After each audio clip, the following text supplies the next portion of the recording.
Louis. Elle. Faut que je te dise. Des vraies questions, faut que je te dise. Des vraies réponses. Faut que je te dise. Je suis Marine Revol, journaliste. Bienvenue dans Faut que je te dise.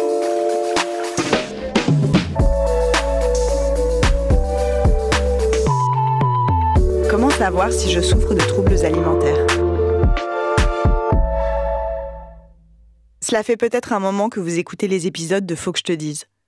Alors, puisqu'on commence à se connaître, je vais vous raconter une histoire personnelle.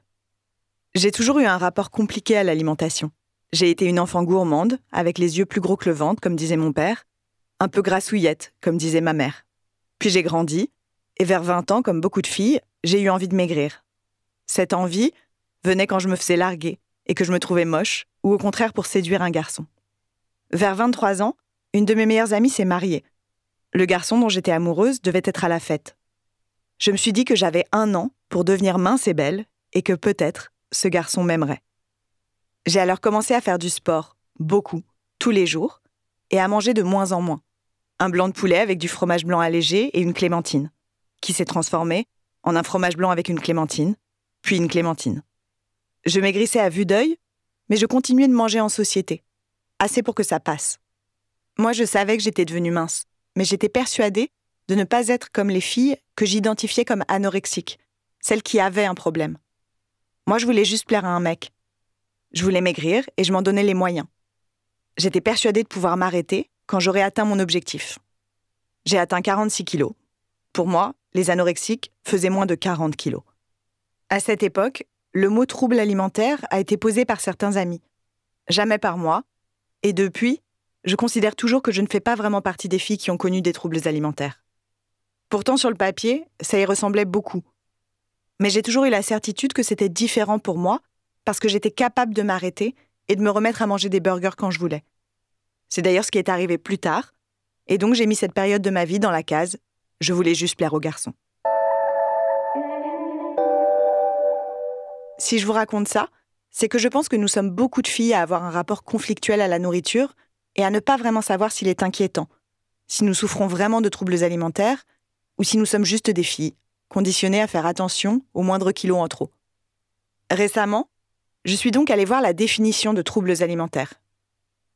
Selon l'OMS, je cite, « Les troubles de l'alimentation tels que l'anorexie mentale et la boulimie nerveuse se caractérisent par un comportement alimentaire anormal et une préoccupation excessive pour la nourriture qui s'accompagne de vives inquiétudes concernant le poids et la forme du corps. » Si ces termes ne vous sont pas familiers, voilà un petit rappel. La boulimie, c'est quand vous vous bourrez de nourriture de façon compulsive et récurrente. Souvent, après, vous vous faites vomir, mais pas toujours, ou vous prenez des laxatifs, ou faites beaucoup de sport pour compenser.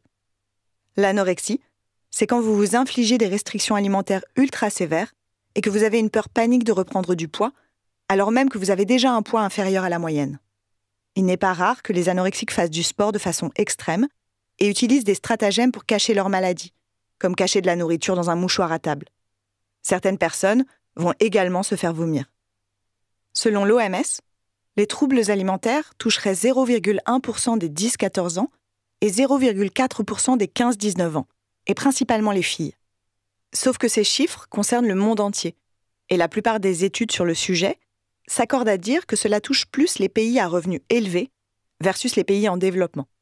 Aux États-Unis, par exemple, la National Eating Disorders Association estime que 5% à 10% des ados américains en souffrent. Par ailleurs, est-ce qu'il y a vraiment besoin d'être anorexique ou boulimique pour souffrir de troubles alimentaires ? Par exemple, vous avez envie de commander un steak frites au restaurant, mais vous finissez par prendre la salade. Bien sûr, c'est bien de manger des légumes. Mais ce que j'en retiens, moi, c'est que les standards de beauté qui pèsent sur les épaules des filles ont le pouvoir de vous faire manger quelque chose que vous n'avez pas envie de manger. Et à l'inverse, de vous faire vous défouler sur la nourriture quand quelque chose ne va pas. L'anorexie mentale et la boulimie, ce sont des maladies, un peu comme la dépression. Ça peut toucher tout le monde. Bien sûr, il y a des facteurs environnementaux et des prédispositions génétiques. Mais l'anorexie, par exemple, touche très souvent des personnes ultra compétitives, très bonnes élèves, extrêmement persévérantes.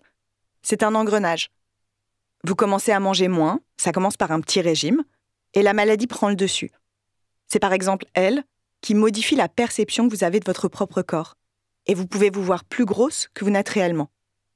C'est probablement ce qui m'est arrivé. Tout le monde voyait que ça n'allait pas, sauf moi. Ce que j'aimerais, c'est vous aider à repérer les signaux qui peuvent vous faire dire que vous souffrez peut-être de troubles alimentaires. La liste n'est pas exhaustive, mais voici quelques signes qui peuvent vous mettre la puce à l'oreille. Vous vous restreignez constamment et ou vous comptez les calories, cela peut être de l'anorexie. Vous avez une relation secrète avec la nourriture. Vous avez une attitude compulsive avec la nourriture. Vous sautez fréquemment des repas. Vous faites une fixette sur des zones de votre corps que vous trouvez problématiques. Vous êtes obsédé par l'idée de maintenir un poids que vous avez décidé être le bon, et vous vous sentez déprimé ou paniqué si vous ne restez pas dans les clous. Vous n'avez plus vos règles. Vous avez un sentiment de honte ou de culpabilité après avoir mangé. Vous prenez des laxatifs. Vous perdez vos cheveux.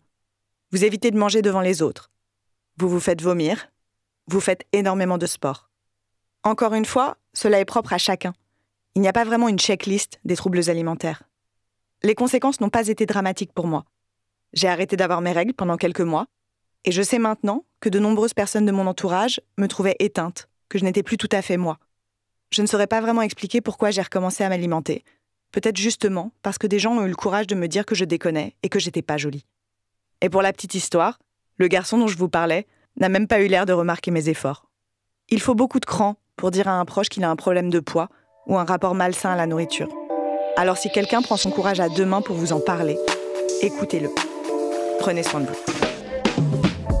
Merci d'avoir écouté Faut que je te dise, un podcast coproduit par le magazine Elle et Louis Média, avec le soutien de l'ONG Plan International et le mouvement de la French Touch.